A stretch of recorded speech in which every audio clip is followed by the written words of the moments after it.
So welcome everyone who has joined us for our very first Water Scholars Book Club discussion for the Death and Life of the Great Lakes. I'm very excited for this because this is our first book and our first chat for this group. There's a few people on here that are strangers to me, so I'll introduce myself. I'm Hannah Bates. I'm the program coordinator for the Iowa Water Center. I'll be moderating the discussion today. We have a mini agenda for today. The first 20 minutes, Jeff Kopaska here will introduce himself, provide some information on aquatic life in Iowa and his role at the DNR, and share some initial thoughts on the book. The rest of the time, I'll open it up for discussion for all of you who have called in.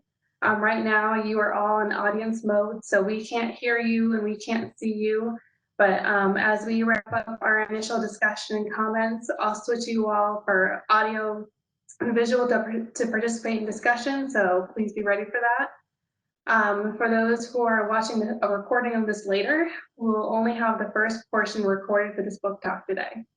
So with that, I'll introduce Jeff. So Jeff Kopaska is a biometrician for fisheries for the Iowa Department of Natural Resources and is currently the president of the North Central Division of American Fisheries Society. He also co-hosts a popular monthly podcast on KXNO that discusses timely fishing topics and fishery science topics. His areas of expertise are fisheries data and analysis, water quality, applications of technology to natural resources challenges, and human dimensions of natural resources management. So welcome, Jeff. Thank you, Hannah. Yeah.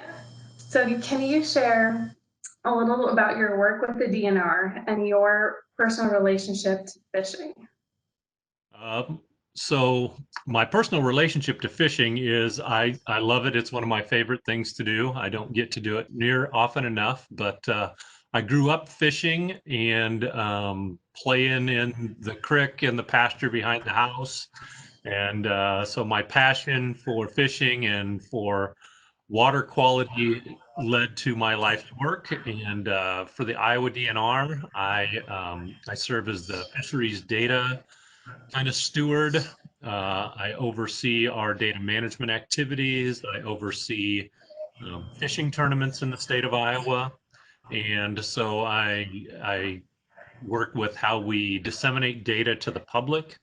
And I work a lot with our surveys where we determine what the public is thinking about what we're doing and what we can do better. So yeah, that's there it is in a nutshell. Gotcha. I remember when you sent some photos to me for photos for Facebook for what we could use. You sent a whole host of photos of different kinds of fish you've caught throughout the years. Can you talk about what kind of fish you like to go out and fish for? I love to catch fish to eat. So I actually go pan fishing the most. Like to go fishing for crappies and bluegills, but I've gone fishing for muskies here in Iowa. I fish for bass often. I dabble in trout fishing a little bit once in a while. I don't do a lot of catfishing, but yeah, there's a wide variety of opportunities for fishing, and I enjoy almost all of it. Gotcha. Are there any favorite spots in Iowa, or is that a secret? Those are secrets. Okay. Those are secrets. But like I said in that podcast, we actually talk about that all the time. We talk about great places to go fishing. Right now, Clear Lake is really good. I know a lot of people have been going up there for the walleye and yellow bass fishing right now. Probably be another week or so before things really heat up at Okoboji. Southern Iowa, I tried to fish Lake Anita about 2 weeks ago, but it was really windy.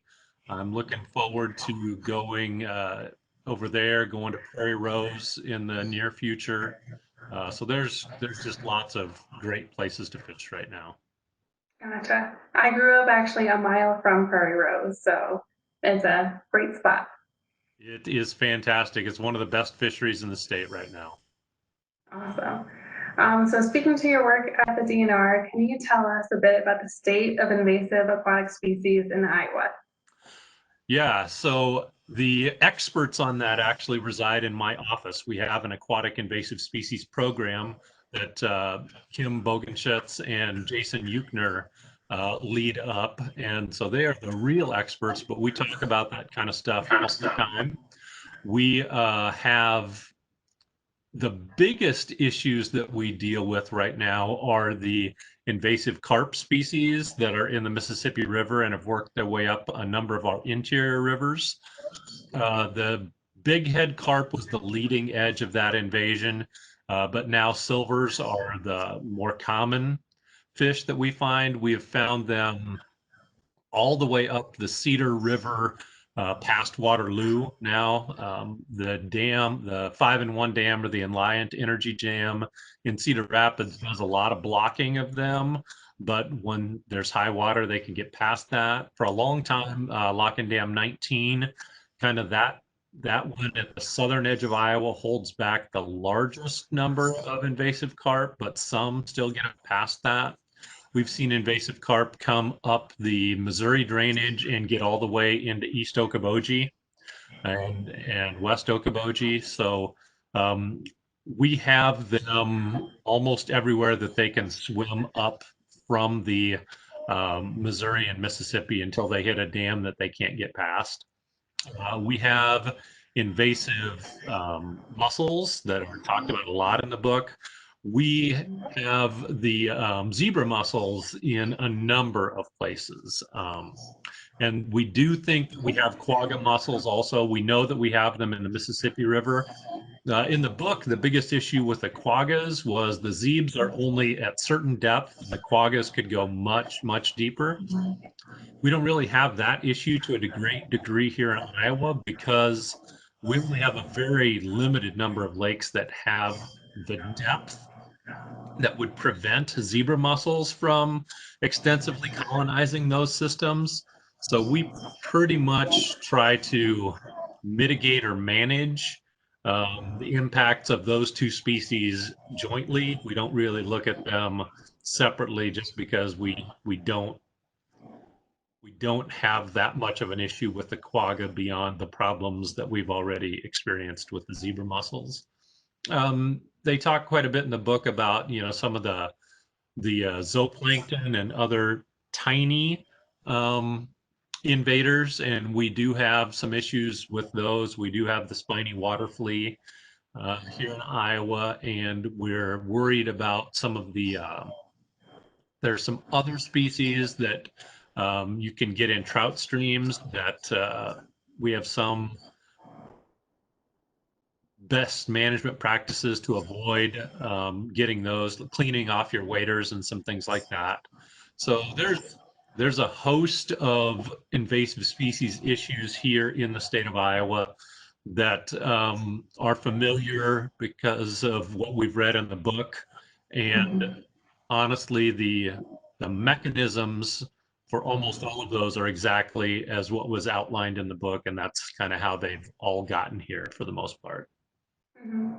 Is efforts to track all these invasives similar to what was in the book, or can you describe what Iowa does to track and find the extent, like the extent of which they are in Iowa?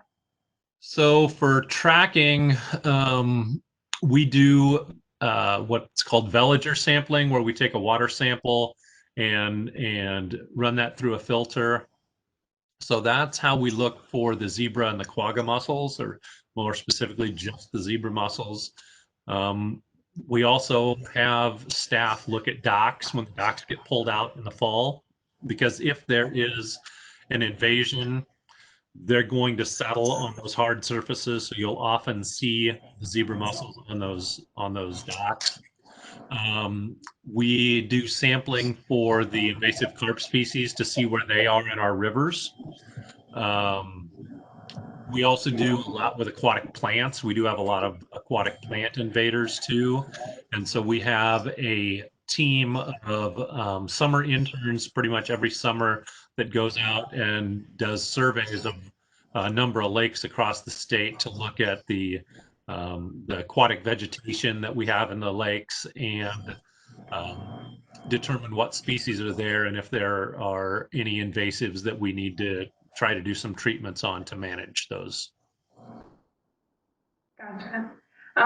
Is regulation on boating as extensive in Iowa as mentioned for different regions that were within the book? So I found it very interesting, the conversation about the lakes in Utah and the Southwest and all of the work that they were going through in terms of um, monitoring and prevention. And, we did a lot of that kind of stuff also. Um, Last summer, I was up in Minnesota and was with my kids at an infested lake, and we did take our floaties and stuff like that, and had them spray them down in the decontamination zones. We don't have as much of those decontamination stations here in Iowa as they do in some other states. Not because they're not important, it's just how much are we going to invest in prevention, because it's really hard to prevent it overall. And most of the places that people are like, they take their boats to Okoboji. Well, we tried to prevent, we prevented for a long time, but 15 years later, they're in there.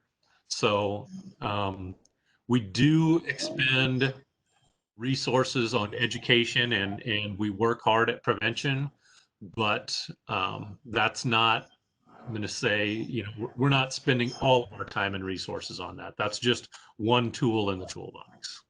Gotcha. Has Iowa developed a storied past in terms of managing aquatic species as described in the book for the Great Lakes? Um, yes, I think we go back maybe to the story about the invasive carp, and we go back. Iowa's interesting story, I think, is our management of aquatic vegetation with grass carp.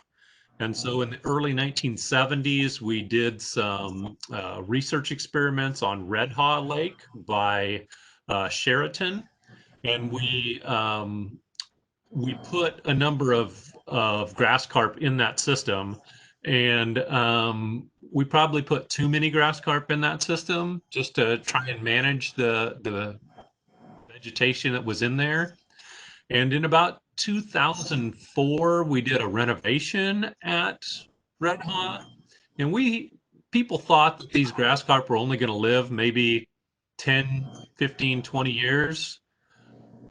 There were a lot of grass carp still in Red Haw 30 years later. And so we've since stopped stocking grass carp, and we've been trying to manage vegetation with more chemical and mechanical means. And now the public is not as accepting of putting chemicals in the water to deal with these. So we may be coming back around someday to using these grass carp to control problem vegetation. We certainly don't have the stories that the Great Lakes do, but we do have some interesting ways that we've tried to deal with these issues in the past, and some may be coming back again. Gotcha. Is it difficult to kind of keep that balance of having species there to keep others in check, but not wanting to get too much of that population or overtake them, like with the salmon in Lake Michigan, I think? Right. So it's exceptionally difficult. Um, a lot of a lot of aquatic ecology is very challenging. Um, heard it described before as, it's kind of like managing a forest, except for you can't see any of the trees and they're all moving around, you know? So that's what it's like dealing with managing aquatic systems. We do a lot of baseline monitoring to try and see what's going on with the game fish populations. But when things get out of whack, there's so many different inputs to the system that it's really challenging to manage it for what people want. And then what everybody wants is different too, which we could see in the book. There were a variety of interests at play that, some people wanted one thing, some people wanted something else. I've been working on Clear Lake since the mid 90s. And when I was working at Iowa State University as a research scientist, I developed the restoration plan for that with my boss, John Downing. And it's been very, very successful. Clear Lake is in much better condition today than it was 30 years ago. We did a lot of work in the city of Clear Lake. We did a lot of work in the watershed of Clear Lake. We did a lot of work dredging Clear Lake. We did a lot of work changing the fishery population, reducing the amount of carp and bullheads, and zebra mussels got into Clear Lake. It's really hard to say what changed Clear Lake because everything changed Clear Lake. And now Clear Lake is a really better ecosystem, but it has these invasive zebra mussels. It doesn't have the fantastic walleye fishery it had 30 years ago, but it's got a really much more diverse fishery than it had 30 years ago.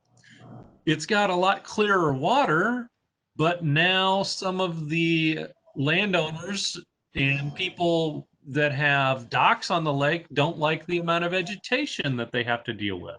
So there's always these competing interests, and that's the same no matter what aquatic system you're talking about. They all have unique challenges, and it's impossible to please all the constituents. So how can agencies like the DNR predict invasions in advance? And how can they make the most of things when they do happen? Oh, that's almost impossible. You can predict the invasions by seeing what's going on, on the periphery. So we knew that Asian carp were coming up the Mississippi. We know that black carp, which are ones that eat mussels, are going to be the next kind of fish invader that works its way up from the south. When something new comes into the Great Lakes, we can assume that sooner or later we're going to see it here. Now, what can we do about it? It's education. Some things we can try.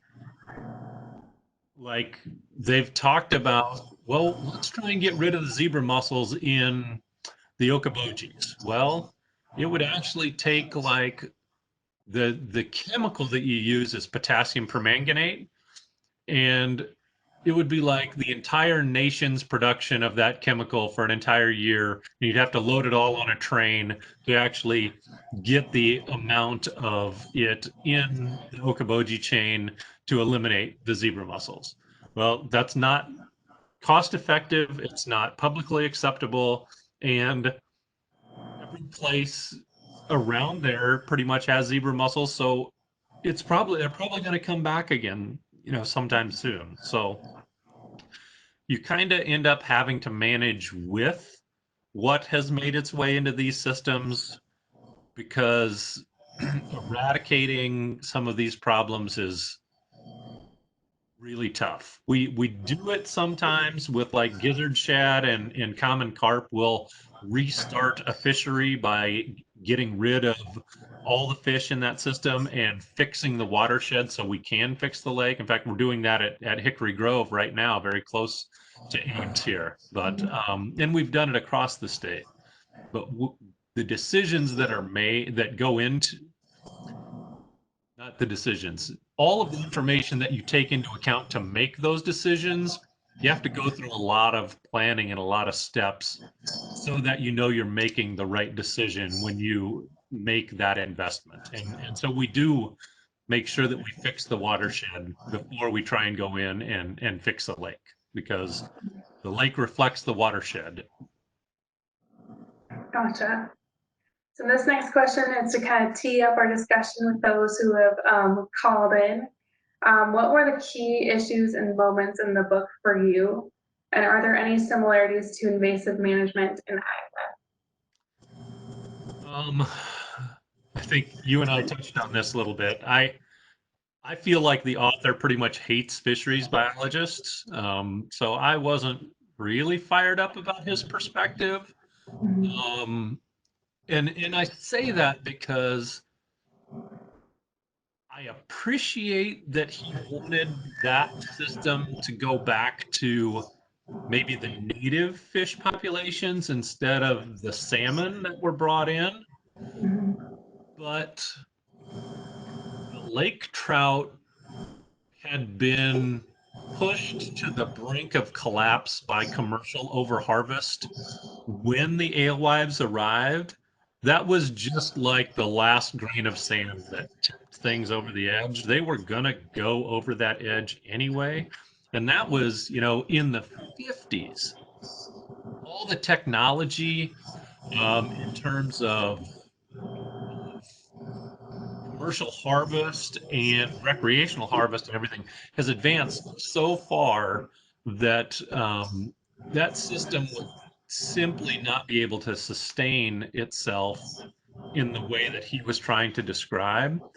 And the alewives were there and were going to be there. And the lake trout did not utilize that food source. So I looked into some of our fisheries data and literature, and the thermal overlap just isn't there. So the lake trout were not going to be occupying the portion of the lake where the alewives were. So in order to do anything about the alewives, you're going to need to find a fish that was going to occupy that niche. And so the other part of it, I mean, I've dealt with commercial harvesters for a long time, and they're kind of not always the most honest and forthcoming and trustworthy lot. So, he was interviewing these people because they're interesting, but um, trying to manage for the income potential of that group of individuals kind of goes against the whole North American model of wildlife management, where, we can all go hunting, we can all go fishing. In Europe, you can't do that. You have to be part of a club to be able to access the private grounds, for the private fishing grounds, or the private hunting properties. And we're actually kind of moving that direction a little bit, but what was done in terms of the salmon was to provide an opportunity for the larger population. And at the time that those decisions were made, the country was becoming more affluent. People were having more money. They were having more recreational time. And people were buying boats and better fishing gear. So making that change was very beneficial for the populace, much more beneficial for the populace than a little bit of commercial harvest. And it was good for those states. I mean, people could fish, businesses were built on that fishing. Um, so, yeah, I just go back to the fact that I don't think he liked what was done, but I think what was done was right. Was the right way to go, given the broader implications and the lack of ability to get rid of these problems. You kind of manage for the problem rather than you really can't get rid of it. So I think they did the right thing. And toward the end of the book, he talked about again was complaining about Wisconsin managers managing the alewives just so they could maintain the salmon fishery there at the end. And I've actually investigated that, and I can't find that claim to be true. I've interviewed Wisconsin DNR and Michigan DNR staff, and they said that that is not something that they can find anywhere in their records that that was done. So Gotcha. yeah, but I am a fisheries biologist, so I'm going to defend my peers too. So Sure. Do you think it could be a matter of just perspective of what you think is right? There was the shifting baseline phenomenon that was discussed in the book, and that he is almost as him as an author is almost as subjected to that as those he was talking to for what he thinks the baseline is relative to what other generations might think that might be, or what other people in different agencies think that what our healthy baseline should be for our lakes and rivers.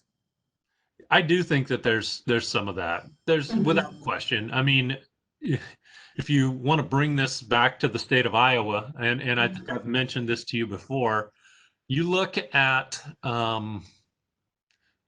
newspaper articles and things like that from the early part of the 19th century, and at that time, the farmers were up in arms about the poor water quality in Iowa that was the result of lack of sewage treatment in the cities.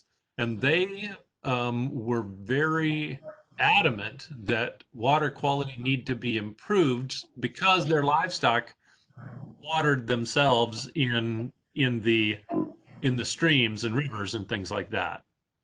And so the perspective of baseline at that point in time is somewhat different than our perspective now. And they were correct. It did need to be improved, and it is substantially better today than it was at that point in time because we have these improvements that have been made in our cities with the regulated sewage treatment. So yeah, the expectations are different. And even if you go back further than that, the initial fishery surveys that were done in the state of Iowa were in the 1890s, and they interviewed people that lived, in addition to sampling the fish, they talked to the folks that lived there, and they would complain about how the quality of the fishing wasn't nearly as good as it used to be because the streams were wider and there was silt and stuff in there. And so their expectations had already changed in the 1890s from what they had experienced 30 years prior when we had less impacted systems. So, yeah. Gotcha. So last question, just to round out the recorded portion of today. What can people do to address invasives in Iowa? Education is the biggest thing here. Clean, drain, dry is the biggest thing. We do that for the zebra mussel, but it also keeps those like spiny water fleas from moving to new lakes. It keeps the didymo from moving from one trout stream to another on your waders. It just keeps things where they are so we don't have to try to manage them someplace else as well.